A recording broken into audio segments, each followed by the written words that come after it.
Pokemon! I love Pokemon. I've been looking for an excuse to do a video about Pokemon for like 2 years now, and I'm just excited. Just kinda wish the circumstances were better.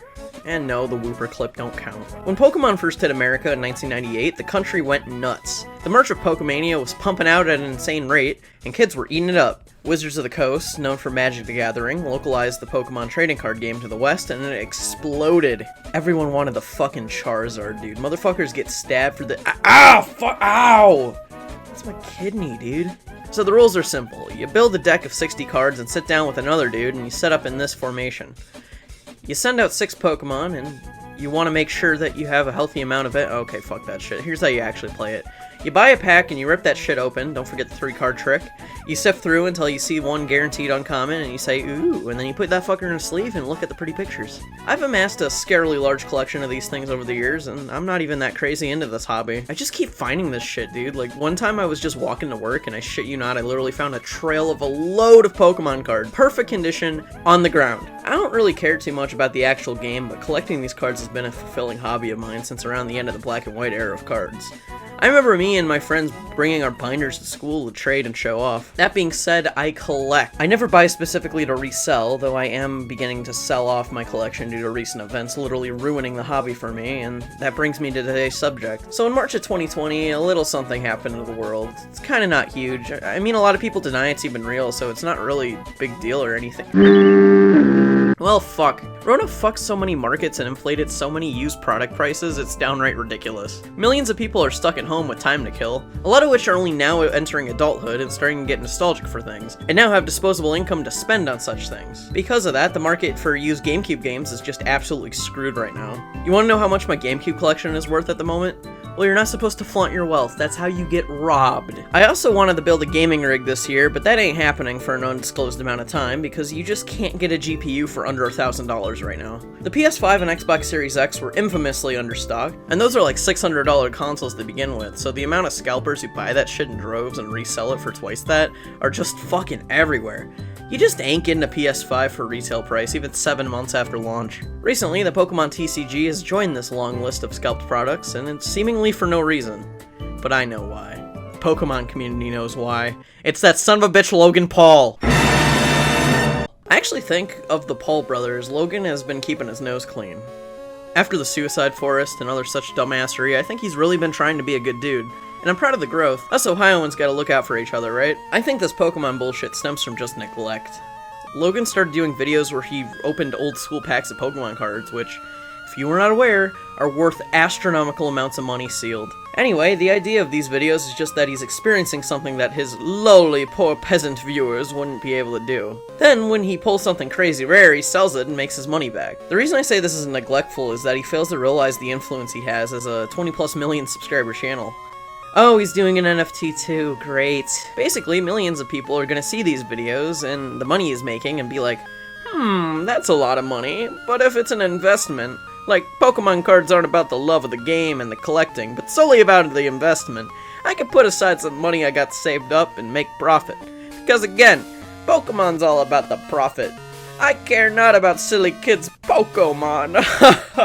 The market for base set era cards, which were my favorite to collect by the way, have been crazy, mainly because the sealed boxes are all opened at once by people all over the world, meaning there's a huge dip in boxes in existence, all at once, making the prices get even higher. But I'd be lying if I didn't find entertainment watching people open old booster boxes.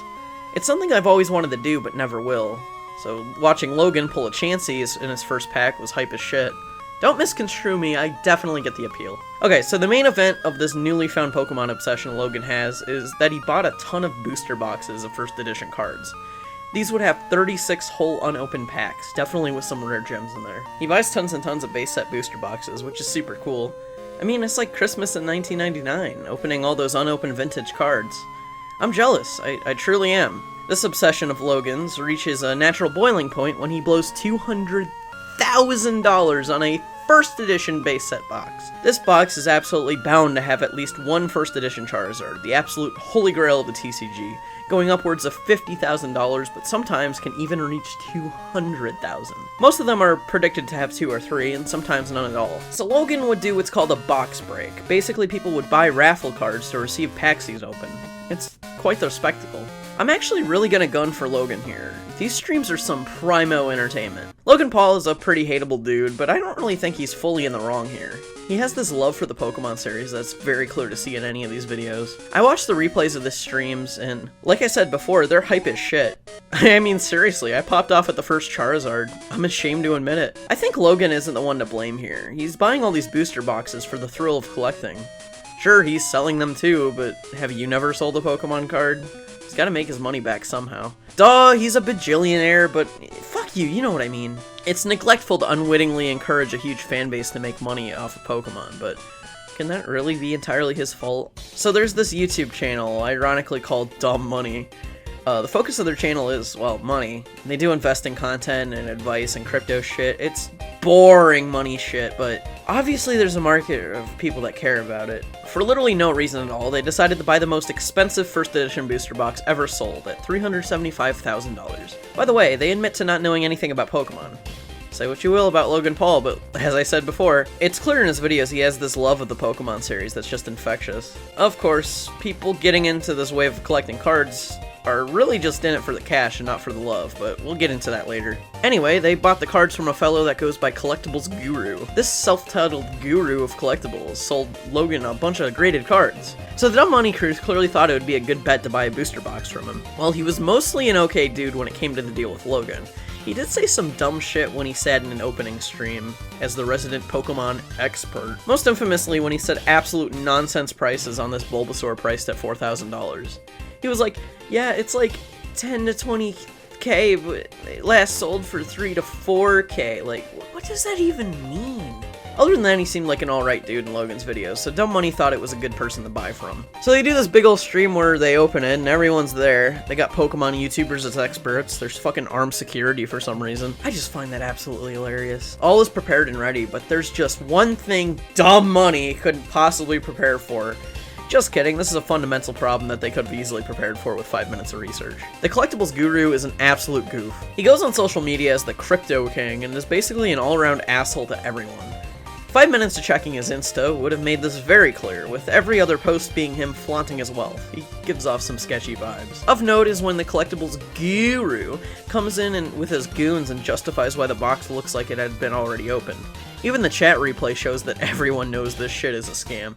The only ones not aware of it are the Dumb Money guys. It's so fucking funny in hindsight. He also says if, hypothetically, it had been resealed, it would have been 19 years ago, which A, goes against the story of the box, being that some kids' parents bought it for them, then immediately put it in a safe for 20 years. I guess to teach them about investing. And B, you said it's brand new. What the fuck does resealed 20 years ago mean? It's still resealed. How do you know what 20-year-old shrink wrap looks like? So they open the box right away and spot a pack that's not even first edition. Most of them are already open too. It's a huge disaster. What's funny is I've seen booster boxes in way better condition sell for half this one.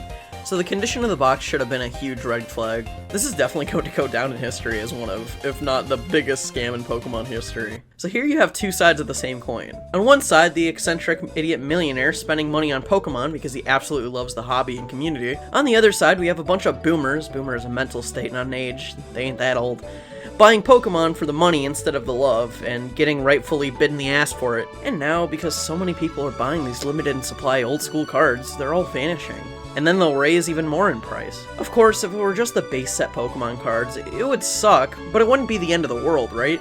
They're old cards. There's hundreds of thousands of different cards released after that first set. As long as these scalpers aren't impeding on children going to Walmart and buying a pack from the newest Sword and Shield set, no harm, right? Well, everyone's trying to make some quick cash in life, you know? Working sucks, so if there's an easy way to make bank, why not do it? All over social media, you see these dumbass entrepreneur types that live in million-dollar mansions before they hit 25, bragging to their audience and saying, yeah, you just gotta have a good attitude, man. Then you could be like me. Vroom, vroom! Oh, sorry, bro, that's just my Lambo. Vroom! Oh, sorry, impoverished people can't hear you over my Rolex. It's very nice. I mean, it's pretty obvious that's what everyone's trying to do this past year. Remember the Redditors trying to get into the stock market with GameStop stock? I mean, did that go anywhere? Just about the only quick way to get money people want to do lately is buy up what people want and can't get, because you're the one buying what people want and selling for more money.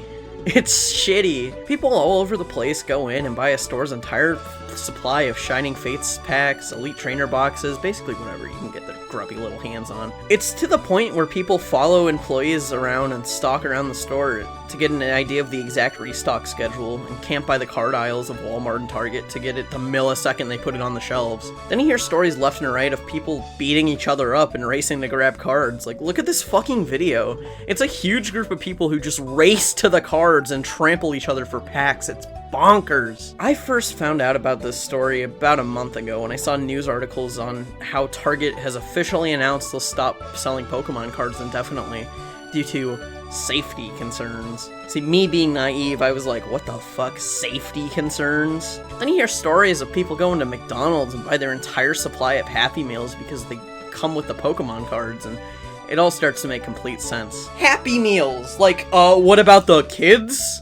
Imagine being a little kid that loves Pokemon. Maybe you were like me and parents buying you stuff was rare because you weren't spoiled, and because you got good grades or something, your folks agreed to buy you a tin. But fuck a tin, you can't even get your hands on little $4.25 packs because everything Pokemon is either sold out or banned. Dudes be taking these dumb little cereals too, like, why? I'm sure these won't be worth shit for years and years. Kids, collectors, players of the game itself, even most of the sellers from before this boom, they all had one thing in common, and it's the love of Pokemon. I don't see the love in Pokemon in people anymore. I see people chasing profit, and that itself wouldn't even be a problem if it weren't killing the game at a time like this. Luckily, life is returning to normal. My local Walmart doesn't even require masks anymore. Vaccines are rolling out, and even in the Pokemon world, a new set is scheduled to come out soon. It's probably already out. The world is returning to normal, and just in time for summer too. I'm lucky enough to be able to have one store that sells cards for retail price, and it's a 20-minute drive away.